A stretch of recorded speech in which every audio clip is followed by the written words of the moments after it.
Assalamualaikum warahmatullahi wabarakatuh. Alhamdulillahilladzi arsala rasulahu bil huda wa dinil haqqi liyuzhirahu 'alad dini kullih walau karihal musyrikun. Asyhadu an la ilaha illallah wa asyhadu anna Muhammadan 'abduhu wa rasuluh. Allahumma shalli 'ala sayyidina Muhammadin wa 'ala alihi wa sahbihi ajma'in. Amma ba'd.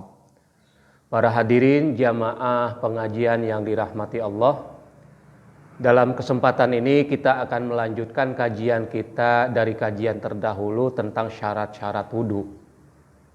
Syarat wudhu ini ada 10, kita sudah jelaskan kemarin 8, dan hari ini kita akan lanjutkan 2 lagi dari persyaratan wudhu. Namun kajian kita ini kita dalam perspektif spiritualitas, setelah kita membahas dalam perspektif fikih pada pertemuan-pertemuan yang lalu. Dalam kitab Safinatun Najah dijelaskan syurutul wudu'i asyaratun al-islam wat tamyiz wan niqa'u 'anil haidi wan nifasi wa an ma yamna'u wusulal ma'i ilal basyarati wa alla yakuna 'alal 'udwi ma yughayyirul ma'a wal 'ilmu bi fardiyatihi wa alla ya'taqida fardan min furudihi sunnah wal ma'ut tahuru wa dukhulul waqti wal muwalatu lidaimil hadas. Syarat wudhu itu ada 10. Yang pertama adalah al-Islam. Kita sudah jelaskan Islam yang dimaksud secara spiritualitas adalah bersyahadat secara kafah, berperilaku dan bertutur kata Islami. Jadi tidak sebatas hanya catatan KTP kita sebagai muslim, tapi bagaimana berperilaku Islami menjadi syarat kesempurnaan wudhu kita. Yang kedua tamyiz. Tamyiz di sini maknanya adalah orang yang sudah memiliki kedewasaan dalam bersikap, kedewasaan dalam berbuat, sudah bisa membedakan dan bisa memahami mana yang benar dan mana yang salah. Jadi tamyiz berada di atas baligh. Kalau baligh hanya pendekatan secara biologis saja. Ketika memasuki usia tertentu, seorang laki-laki atau perempuan bermimpi, maka dia sudah masuk baligh. Kemudian yang ketiga adalah wan niqa'u 'anil haidi wan nifas, bersih dari haid dan nifas. Itu secara fikihnya. Secara spiritual makna di sini adalah bagaimana haid dan nifas ini terkait dengan aurat wanita. Maka secara spiritual haid dan nifas adalah keterkaitan dengan kehormatan wanita. Jadi wanita yang akan berwudu dipersyaratkan adalah wanita yang selalu menjaga kehormatan dirinya. Karena haid dan nifas adalah terkait dengan aurat wanita. Kehormatan diri wanita, kehormatan dirinya harus betul-betul dijaga. Yang keempat, wa an ma yamna'u usulal ma'i ilal basyarati, artinya adalah tidak ada sesuatu yang menghalangi masuknya air ke dalam kulit. Itu secara fikih. Tapi secara spiritual adalah kulit ini terkait dengan indera perasa, indera peraba. Ketika kulit yang selalu kita basuh dengan air wudhu bisa merasakan bagaimana orang-orang di sekitar kita yang mengalami kekurangan. Kepekaan sosial harus tinggi. Kepekaan sosial akan muncul ketika air wudhu selalu membasahi kulit kita. Dan secara spiritual adalah akan menjadi kulit yang mulia ketika kita masuk alam kubur nanti. Jadi kulit kita inilah yang bersentuhan langsung dengan tanah, maka kulit yang selalu kita basuh dengan air wudhu akan menjadi kulit yang mulia, kulit yang berkualitas ketika di alam kubur kita. Maka kita harus basuh dengan air wudhu. Kemudian yang kelima, wa alla yakuna 'alal 'udwi ma yughayyirul ma'a. Tidak ada sesuatu barang yang bisa merubah air wudhu yang kita basuh ini. Jadi maksudnya bagaimana kulit kita betul-betul bersih dari kotoran, kita berwudu perhatikan dulu apakah ada kotoran, ada baik kotoran binatang atau kotoran apa, kita bersihkan. Jangan sampai ketika kita berwudu kemudian air wudu yang menempel di kulit kita akan menjadi berubah warna, berubah rasa, berubah bau. Itu karena ada kotoran. Itu secara fikih. Dan secara spiritual adalah berarti kita harus senantiasa menjaga kelestarian alam. Ekosistem harus selalu kita pelihara, kita jaga. Jadi tanggung jawab kita berwudu adalah tanggung jawab kita menjaga kelestarian air, menjaga ekosistem alam agar senantiasa air ini menjadi bersih, tidak mengalami pencemaran, tidak banyak kotoran-kotoran yang mengalir di sungai.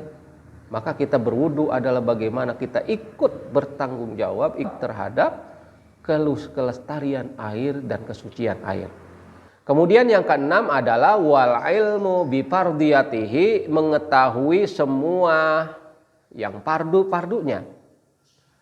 Jadi kita dalam pengertian secara fikih kita harus paham betul tentang mana yang fardu, mana yang sunnah.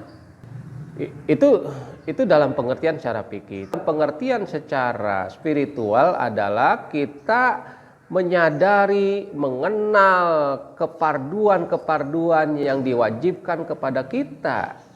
Kita sebagai muslim harus paham betul mana fardu, mana sunnah. Fardu di sini bukan hanya fardu dalam hal berwudu, dalam hal kehidupan yang lain kita mengetahui fardu sholat, mengetahui fardunya berzakat, fardunya puasa dan sebagainya. Jadi maknanya menjadi sangat luas. Kemudian yang ketujuh, wa alla ya'taqida fardhon min furudihi sunnah. Jadi tidak boleh kita punya niat untuk memutarbalikkan antara yang fardu dari yang sunnah. Itu secara fikihnya. Jadi kalau memang basuh muka itu fardu, tidak bisa kita ganti menjadi sunnah. Nah maknanya secara spiritual adalah kita tidak boleh sembarangan, kita tidak boleh sembrono, tidak memutar balik antara kebenaran dengan kebatilan, kebaikan dengan kejahatan. Itu adalah memaknai secara spiritual dari wa alla ya'taqida fardhon min furudihi sunnah.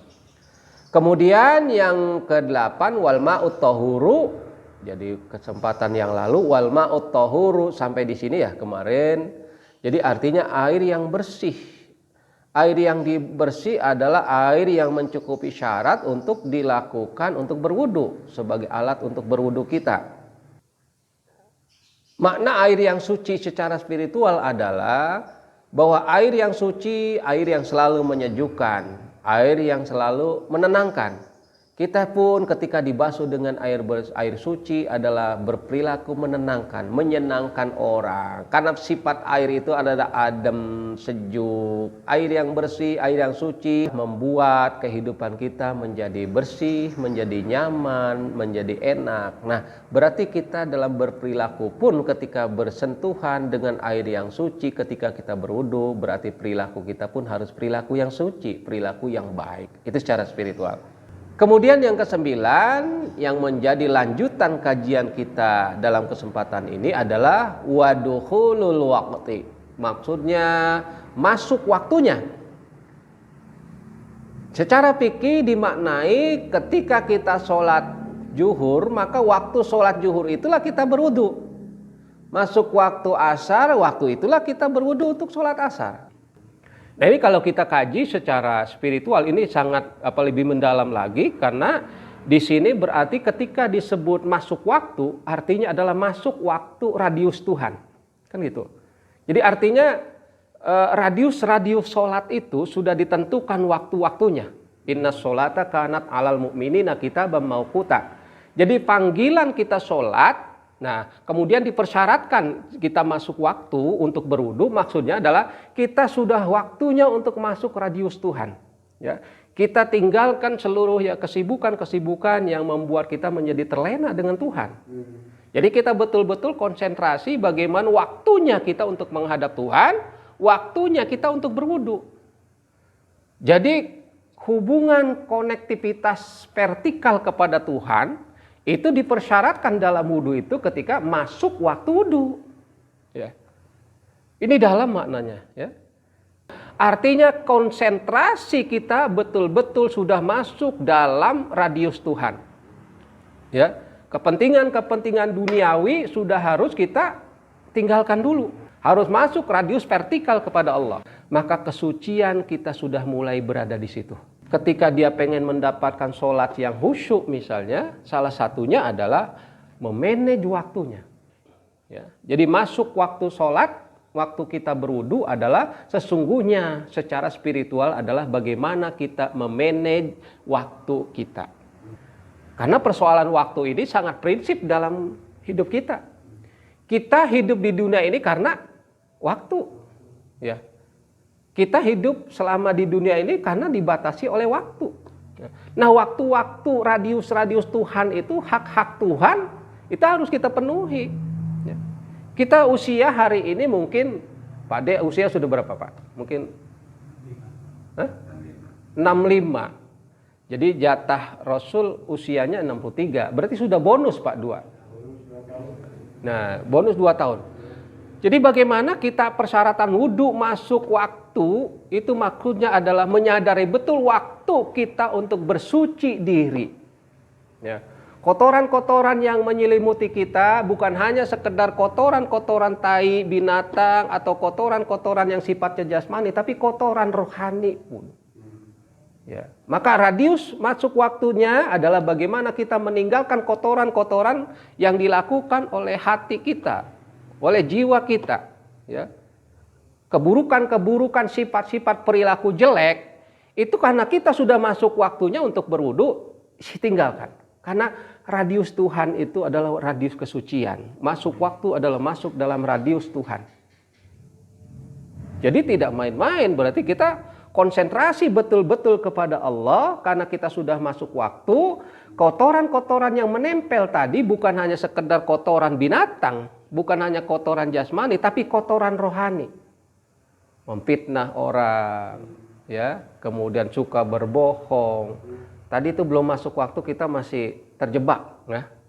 Banyak bohong, kemudian kita banyak ya memfitnah, mengadu domba orang, mancing-mancing emosi orang, ya, berkhianat, ya, tidak tepat janji. Itu kan kotoran-kotoran. Nah, begitu masuk waktu sholat, waktu wudhu, tinggalkan kotoran-kotoran itu. Kotoran-kotoran rohani ya.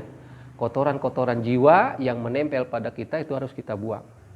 Jadi kita bagaimana memanage waktu kita ketika sudah masuk waktunya, maka konsentrasi kita hanya betul-betul kepada Allah. Karena kita berada dalam radius Tuhan. Waktu-waktu hidup kita ini dibatasi ya, sangat terbatas. Berapapun usia kita, itu sesungguhnya sangat sekejap. Ya, karena kita berada di dunia. Dunia itu kan artinya dana. Dal, nun, kemudian ya. Itu kan artinya sementara, sekejap, tentatif, itu kan dunia. Jadi kalau sudah dibatasi dengan dunia, apapun berapapun usia kita, ya tetap sementara. 65 sementara. Ya. Sampai usia kita entah berapa lagi itu sementara. Karena kita mungkin pernah membayangkan dulu ketika orang-orang dulu dalam sejarah begini-begini, kita kan sekarang hanya sudah melihat sejarah. Padahal waktu dia hidup dalam sejarah pun sama seperti kita, tapi sudah dimasukkan masa lalu. Nah, kita pun dalam cerita hidup kita mungkin nanti masa lalu. Jadi pentingnya waktu ini sampai disebut masuk waktu adalah merupakan sebuah makna spiritual bagaimana kita harus menyiapkan waktu-waktu kita untuk berada pada radius Tuhan. Tinggalkan semua kesibukan-kesibukan duniawi. Karena kita sudah harus bersuci diri. Harus berwudu. Nah, kita memasuki waktu kita ini saatnya lah kita untuk betul-betul mengabdikan diri kepada Allah. Mensucikan diri kepada Allah. Waktunya ini. Karena waktu tidak pernah akan terulang kembali. Ini menarik ya, jadi bagaimana kita memanage waktu, apalagi kita kondisi hari ini, usia 65 tadi itu masuknya waktunya asar. Berarti sebentar lagi maghrib. Berarti maghrib itu kan gelap, kegelapan. Kalau sudah gelap, ya alam kubur itu gelap.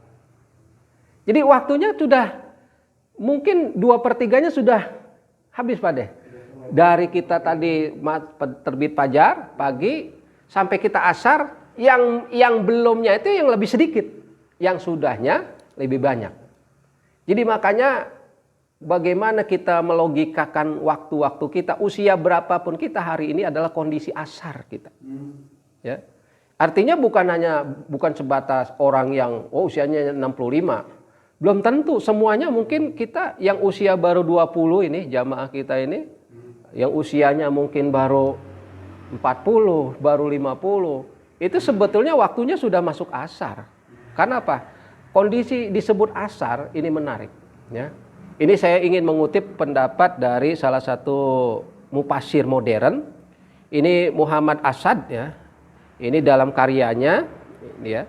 Muhammad Asad dalam karyanya The Message of the Quran menerjemahkan kata al-asr ya. Ini artinya sebagai waktu yang berlalu ya. Al-asr diterjemahkan dengan the flight of time. Jadi istilah bahasa Inggris the flight of time itu artinya sudah waktu berlalu. Berlalunya waktu itu the flight of time. Jadi sebentar lagi terang hilang, muncul kegelapan, berganti kegelapan. Kegelapan adalah kematian. Ya. Jadi maksudnya al-asr ini adalah the flight of time. Jadi waktu, kalau flight itu kan artinya penerbangan ya. Jadi artinya sudah penerbangan sudah berlalu. Kita ini sudah waktunya. Jadi kita udah terbang. Terbang kemana? Terbang akan menuju alam keabadian. Itu akhirat. Ngeri ya. Tapi al-asr di sini, usia kita masuk asar, itu sudah the flight of time-nya itu adalah kita sudah berada di pesawat yang sebentar lagi akan mendarat. Menuju kepulauan lain. Menuju dunia lain, Pak. The flight of time itu artinya kita sudah berlalunya waktu kita dan kita akan segera sebentar lagi tiba di landasan atau di bandara tujuan kita, di negeri kampung lain. Ya di negeri lain, ya mungkin kita negerinya sudah negeri akhirat, Pak. Jadi the flight of time menurut Muhammad Asad itu adalah bagaimana berlalunya waktu yang sudah kita tapaki. Itu kan waktu asar kita. Jadi sebentar lagi kita memasuki kehidupan abadi. Jadi bukan sekedar waktu saja, tapi bagaimana memahami tentang logika waktu yang kita gunakan. Jadi jangan dianggap kita ini masih aman. Ya. Orang meninggal itu bukan karena usia, bukan karena lamanya dia tinggal. Kalau begitu mungkin anak kecil masih lama waktunya meninggal. Yang masih muda jamaah kita lebih lama jatahnya, belum tentu. Maksud saya waktu asar inilah yang membuat kita akan berada di alam lain sebentar lagi. Jadi dalam Pak ya. Jadi memaknai masuk waktu itu, kita sudah masuk waktu berwudu itu sudah the flight of time. Nah, maka kalau sudah begitu wudu kita menjadi sangat bermakna, Pak. Kita berpikir, kita harus bisa merasakan jangan-jangan waktu wudu saya ini terakhir. Kita kan bisa saja habis kita berwudu tiba-tiba ada sesuatu, kita meninggal. Jadi persyaratan wudu bagaimana yang ke-9 masuk waktu adalah bagaimana kita pandai-pandai menyadari sejauh mana waktu yang kita miliki, karena waktu yang kita capai hari ini adalah waktu asar yang telah berlalu dan tidak akan pernah kembali. Mungkin kita menyadari, sering mungkin kita berpikir, membayangkan, perasaan saya baru kemarin sekolah TK kan gitu ya. Kok sekarang sudah usia 65 ya. Perasaan saya baru kemarin masuk TNI Pak ya. Kita kadang ini lengah ya. Kita lengah dan ini yang membuat kita mungkin menjadi orang yang celaka itu, untung atau tidak, kita di wal asri inilah dijelaskan oleh Muhammad Asad itu tadi. Semula kata al-asr itu semula bermakna memeras sesuatu sehingga isinya keluar. Jadi al-asr itu artinya maknanya itu awal dari definisi etimologinya, al-asr itu adalah memeras sesuatu hingga akan keluar hasilnya. Jadi kalau kita memeras tebu gitu ya, keluar hasilnya, hasil yang akan dicapai itulah hasil terakhir. Jadi bagaimana waktu asar itu hasil akhir kita adalah kehidupan kita. Jadi kata lain juga seakar dengan al-asr adalah al-mu'sirat, yaitu awan. Ya, yaitu awan yang mengandung butiran-butiran hujan sehingga karena beratnya akhirnya menurunkan hujan. Ya. Jadi makna al-asr itu adalah al-mu'sirat, ya. Artinya adalah waktu ketika bagaimana kemudian mendung yang sudah begitu berat akan memuntahkan air hujan. Air hujan itu adalah titik akhir dari kehidupan awan. Jadi al-musirat berarti waktu asar itu adalah titik akhir kita untuk kembali akan berubah masa kita. Karena kita akan menuju keabadian itu akhirat. Itu ya, jadi bagaimana masuk waktu menjadi prasyarat dan secara spiritual begitu dalam maknanya. Kemudian yang ke-10 terakhir, jadi persyaratan wudhu itu berturut-turut bagi orang yang gampang berhadas. Nah di sini wal muwalatu lidaimil hadas.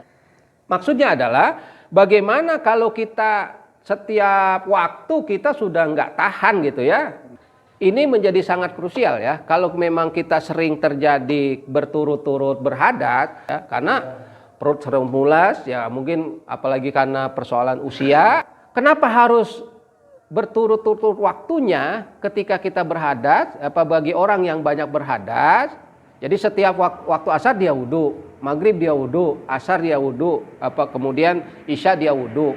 Karena di sini maknanya kita dalam kehidupan spiritual banyak sekali kita selalu dalam detik ini kita sudah berbuat maksiat. Ntar lagi kemudian kita sudah ingat berbuat jelek. Kemudian kita dalam detik selanjutnya kita sudah ngomongin orang. Dalam detik selanjutnya sudah memfitnah orang. Dalam detik selanjutnya kita sudah mencibir orang. Artinya banyak maksiat-maksiat yang kita lakukan. Maka berwudu adalah bagaimana menghilangkan maksiat-maksiat itu.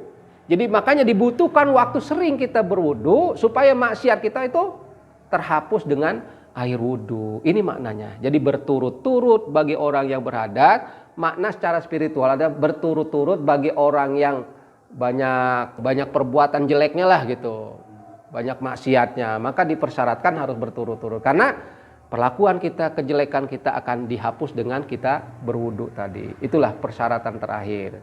Jadi persyaratan terakhir adalah bagaimana kita berwudu itu harus berturut-turut bagi yang berhadas.